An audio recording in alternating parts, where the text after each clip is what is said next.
Hey there folks, Meteorologist Hunter McCullough here for Northern News Now with another episode of Beyond the Forecast, where we dive deeper into more items that we can't talk about at super length when we're on the actual airwaves on your TV. So we can go as long as we want on this video. It's fantastic. We go more in depth with items, like I said, that we really don't get to talk more about when we're on the actual airwaves. We have about 3 minutes on our TV forecast.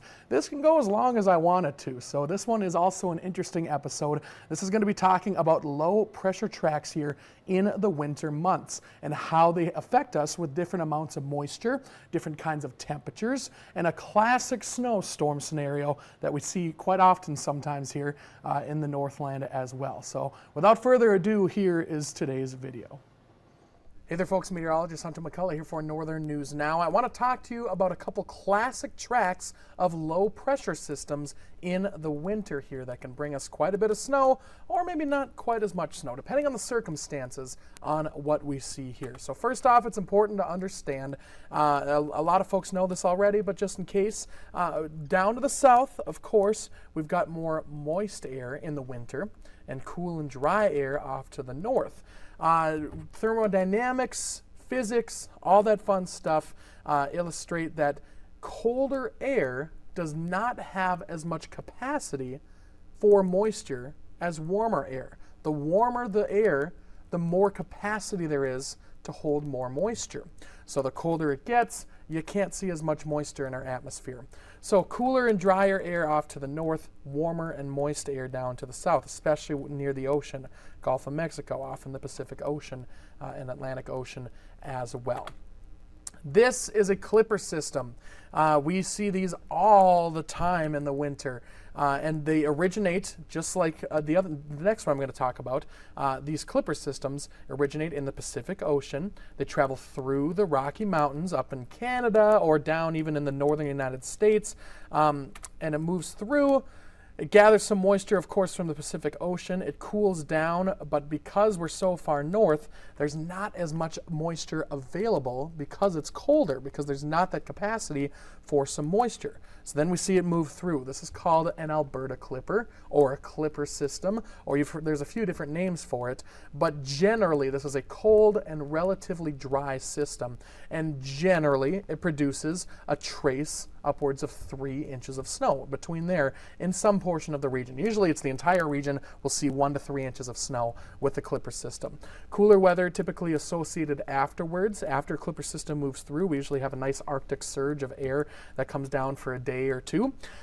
With these clipper systems, however, which we've seen one already this year in 2025, where sometimes it does have access to a little more moisture. Sometimes you can see a little moisture from the south in a perfect condition reach and combine with this clipper system. It's tougher to do because this area of low pressure is so far north and so inland that it's tough to get that moisture, but occasionally we can see a clipper system that produces winter storm type snow.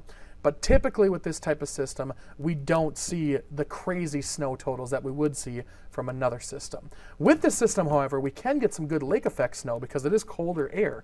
So along the north and south shore and here in Duluth, depending on the track of the area of low pressure, we can get a good amount of some lake effect snow from these kind of systems if it's cold enough and if the waters of Lake Superior are open. Let's move on to the next classic type of low pressure. You've heard this before as well if you watch our shows here. There's a couple different names for this system. This one is called a Colorado low. It can also be called a panhandle low, which depends on where it originates, where the track comes through, but it's essentially about the same thing. It all depends on where it moves through. So again, it originates in the Pacific Ocean, but it takes a more southerly track, works its way through the Rockies. In this case, it is more of a panhandle low, which means the panhandle of Oklahoma, starting down there and then pushes off to the north. But with these, they can also go a little bit further north, go through Colorado, and then push up. And either way, what it has is it has access to the Gulf of Mexico. The Gulf of Mexico is able to bring a lot of moisture, and thus it's warmer than a clipper system when it moves through. So a clipper system typically is just snow. A Colorado low, it gets a little more messy. And what you have is you have usually a nice area of snow off to the north and off to the west with that cold front.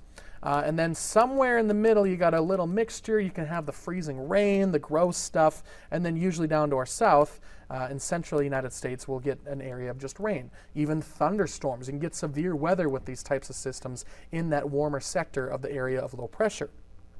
Tough to forecast sometimes, because if you see thunderstorms down to the south, that can take away moisture from what we're getting up north. So that's happened before to us and to everybody, as a matter of fact, is where you see thunderstorms down to the south. Models don't really pick up on that. That's where you need to be a meteorologist and put your thinking cap on and understand that that is taking away moisture from what we could see. So there was a storm, I want to say 5 years ago, one of my first ones that I forecasted for, where this happened. We saw storms down to the south, and it took away our moisture off to the north, and it was a bust for us.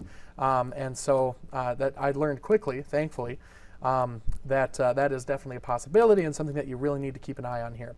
So anyway, Colorado lows, plenty of moisture. This is your typical winter snowstorm. High snowfall, even ice, rain, and thunderstorms, classic snowstorm, low pressure track here for our region. We do see these pretty often, depending on what the track of the jet stream is. If we're seeing the jet stream dipping down in the United States and coming back up, a little more variable, that's when we typically start to see these low pressure systems, the more Colorado low type of things. If it stays up to the north, then we see more clipper systems. For the most part. So it just depends on where that jet stream sets up, where that temperature gradient sets up within the United States. So there you go. That's two typical types. And you can see on this map, actually, in this forecast, a couple of different items. We're going to go way out on this forecast. So again, this is not an official forecast. We're not saying there is a Colorado low coming. But typically, if you go out a couple of weeks on any model, it brings a big system into the region, no matter what time of the year in the winter it is. So you got to, again, take it with a grain of salt, because that's probably not what's going to happen. It's too far out to talk about that. So with that being said, this is a map of precipitable water. What is that? That is if you take a column of air from the surface all the way to the top of our atmosphere and you wrung it out, all of the moisture within that column of air is precipitable water. How much is available? And typically in the winter, it can be under an inch normally because it's colder. Sometimes it can surge to over an inch, but that's in pretty specific conditions where it's warmer, Colorado low perhaps. In the summer, it can be quite a bit, especially if you have a lot of warm and moist air. It can be several inches that are above your head, which is quite a bit of water, which can lead to very significant flooding events. Anyway, this is precipitable water.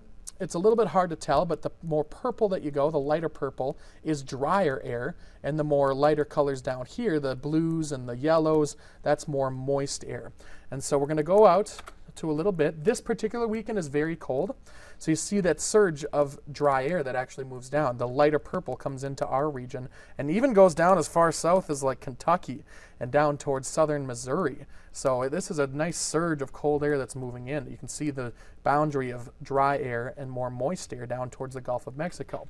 But now pay attention to this next slide where we see a typical clipper system move through. It's going to be very faint, but watch Minnesota here as we go. Do you see that little surge of blue that moves in? That's enough moisture to produce some snow. And that's a typical clipper system, as we see just a little bit of that moisture, just enough to squeeze out a little bit of snow. So now I'm going to advance this even further. And we're going to be looking down here, where you're going to see this Colorado low, which is tough to see on this map, but then you're going to see it start to lift up, and it's going to actually bring this stuff further inland, and you can see the moisture move up. So now watch this.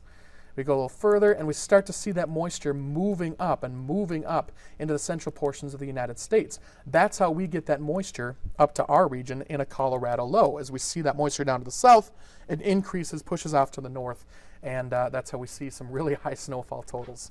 If you're wondering about the Halloween storm back in 1991, that took almost a south to north track.